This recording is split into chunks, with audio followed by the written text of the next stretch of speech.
We'll still stay with the budget because as we prepare for the mid-year budget review, we're joined in the studio by the Honorable Dr. Kwainoe, who is a Member of Parliament for Ekumfi. Now, Dr. Kwainoe brings a wealth of experience from the financial sector, having previously served as Head of Sales and Trading at Fidelity Bank and Director of FX Trading at Standard Chartered Bank West Africa. Now, in Parliament, he currently serves on both the Trade, Industry and Tourism Committee and the Office of Profit Committee. Honorable, welcome to Channel One Newsroom. Thank you. Now let's look at because you are into FX in your previous time, Gold Board initiative. How well are we doing in terms of showing up the FX? Thank you very much, and my greetings to all your viewers. The Gold Board has been something that the market has expected for many years. In my time as a trader, we used to talk about it, that the implications of getting it right as far as the gold market is concerned would spur a lot of changes. And thankfully, this administration basically has brought it to bear and make it a reality. And you can see the impact it's having, quite a positive impact on the currency. And if you look at how well the currency has done year to date, 42.6%. It's been a while since we even saw an appreciation in the currency year to date. So for the currency to do that well, 42.6, I think is a big achievement. And I think that Gold Board basically has given the government leverage and also for the country to benefit from its gold resources in terms of the ability to aggregate it and sell it, for us to realize the value and the benefit of it. In the past, it was left to many individuals to basically do their, exports. And we did not get the retention from the exports that we had. And at many times, you see that whilst the projection is that we are supposed to receive this amount of FX in retention for exported gold, we don't get it. And therefore, we have to always scramble with the few non-traditional exports, those that are exporting through the official lines for us to get. And you know, for the large-scale miners, the retention agreements are quite rigid to the extent that the country gets only about 10%. And therefore, it's quite small. Yeah. But with these small-scale miners, we are getting literally, I would say, less than 100%. Okay. And in that case, we get to see a lot of FX. That's why you see the Gold Board make mention of the fact that we export about 5 billion and all that. And all these monies are coming into the reserves, and also some are being used for interventions in the market, giving us that needed liquidity to basically keep the currency. From where you sit on the implementation of the Gold Board and in terms of the performance of the city, in terms of the appreciation, 47%, 46 thereof, 42.6. Are you expecting it to be better? People believe that where you've gotten to the 10 cities average is going to stay there or even move higher at a point, especially when we're approaching Christmas, where traders after 2 months will start buying or going to get their wares, which they will demand some more dollars. Well, as it stands, I mean, Gold Board is a game changer because we didn't have this quantum of liquidity coming into the market. And clearly, if you look at the interventions that are happening so far within the market space, it gives you an indication that if this should continue, and also bearing in mind that the performance of the gold necessarily affects where we are. So if the world market price is stable or basically goes higher, we get to benefit more. The risk we run is that should the reverse happen, what's going to happen? That's what we don't know. Yeah. So as it stands, for me, if I see how the currency is performing, people wonder or ask questions whether it's sustainable. Yes. In my view, yes. I mean, reserves are currently 11.1 billion, 4.8 months of import cover. Under normal terms, it should be 3 months. Now we are doing 4.8. So for me, at least we have some buffers to work with. So if we are 11.1 billion as opposed to 8.9 billion previously, clearly there's some room that we can use to basically manage the currency fluctuations and liquidity as it were. So give or take, at worst, currently the market's idea and perception is within a band of, let's say, 10 and 12. Yes. I mean, if things improve further, we could hit a 10. But should the reverse happen, I do not expect the currency to break the 11 by close of year. 11 for you by close of year. Well, we'll live to see. But Finance Minister returns to Parliament tomorrow, mid-year. Do you think there should be other interventions he should add on to stabilize the city further, apart from the gold reserves and other, initiatives we've seen him introduce for the major budget? Well, I mean, the finance minister is doing, for me, a very great job because taking just the currency as one of the economic indicators and how it has impacted everything in Ghana, I think he took the right decisions. And I want to probably commend the president for that appointment that he did because I was fortunate. Before he was confirmed as minister, I had a conversation with him and he was like, okay, these are my things. I want to achieve a single-digit inflation and also deal with the exchange rate. And today we have seen a man who stands by his word. I mean, clearly everybody sees from 17 we are doing 10.5-ish.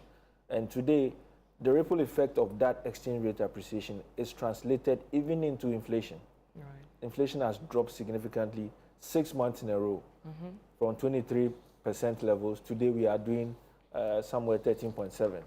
It tells you that there is a deliberate effort to ensure that this is done. I'm not surprised that the likes of Deloitte have basically come out to say that it is likely we might see a single-digit inflation by end of the year.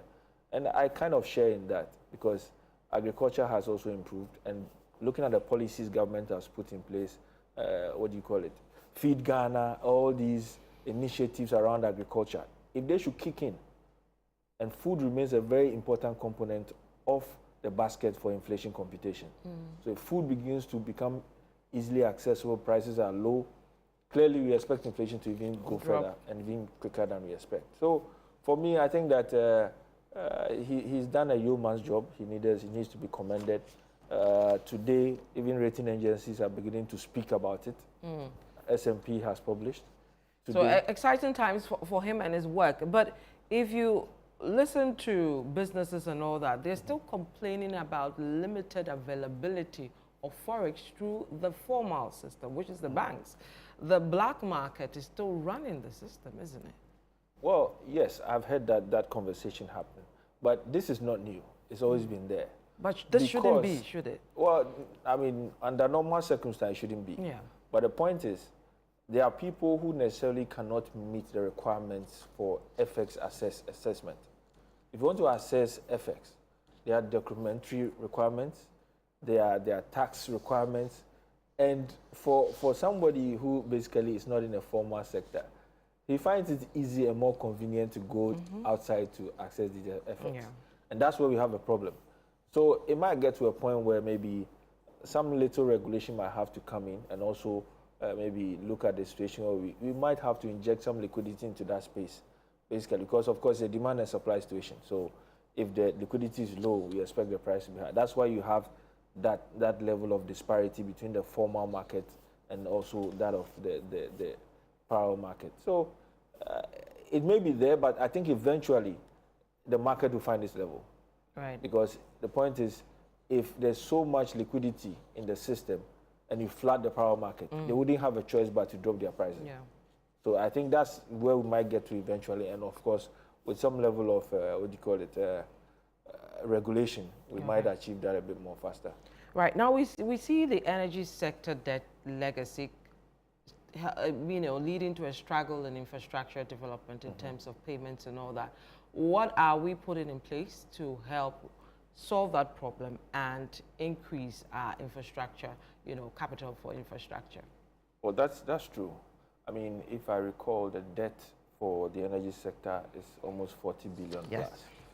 And it's one thing that really hampers the country's development, especially with energy, power, as it were. Now, today, the NDC coming back into office, people were a bit concerned about some level of lights out that we might be experiencing and the impact on industry and businesses. Fortunately, I think they've put enough buffers in place. I probably don't recall the last time I had light out in my house. Which for me... I had over the weekend. Well, you might be lucky. I mean, to have lights out over the weekend. So I'm not sure about what is happening with this group. From my perspective. Yeah. My community has been lucky. You probably have a genset. Well, I live among my people, so I'm speaking from that perspective. Right. Yeah. So, but I think that generally, if you look at historically, the NDC and under former Minister Setekpa introduced ESLA, basically to pay off these debts, legacy debts that were there. Fortunately, I think to a large extent that was achieved. But I think when there was a change of government, the understanding changed, where proceeds were literally used for other things. But I think that they've come to the understanding and the realization that, I mean, dealing with these energy issues remains key to the prospect that this economy has. Yes. That is why in the wisdom of the minister, he's introduced this 1 cedi levy across all petroleum products. And if you look at the quantum of revenue, projected revenue that's supposed to come, I think over time, it is literally going to reduce to a large extent the exposure that we have to most of these IPPs and co who threaten us with light outs and all sort of things. So, and of course, if you look at the Ghana gas, where they are looking to also create another plant, gas is literally cheaper when it comes to power generation. So if as a country, we have reason to create another Ghana gas, the potential in future, our energy costs may be lower. And that may drive businesses as well to get this economy to another level of performance. All right. I want to ask you about your expectations for tomorrow's budget because I saw you earlier. But I'm going to go quickly and wrap up to tomorrow, where Professor Atamils, we celebrated the death or the anniversary following his death. You're from his, hometown. What's the plan for tomorrow? Well, there's quite a lot of work. There was a commemorative lecture at UPSA. That was yesterday. Yeah. And tomorrow there will be a vigil at Asumdwe Park. Asumdwe Park? Yes. Last year we saw something very terrible. Well, I think... Kwainoe in there, government in there, the NDC in there. Anything smooth this time around? I believe so. I believe so. Who is in charge this time? Government? I think government the family, is fully in charge. Kofu? No, I mean, those are legacy issues. I think by now it should be resolved, just like the energy sector once we are resolving. All right, so we'll join you tomorrow at the Asumdwe Park. I'm afraid we have to leave it here. Thank you so much. Thank you. The Honorable Dr. Kwainoe is a Member of Parliament for Ekumfi. Let's move on to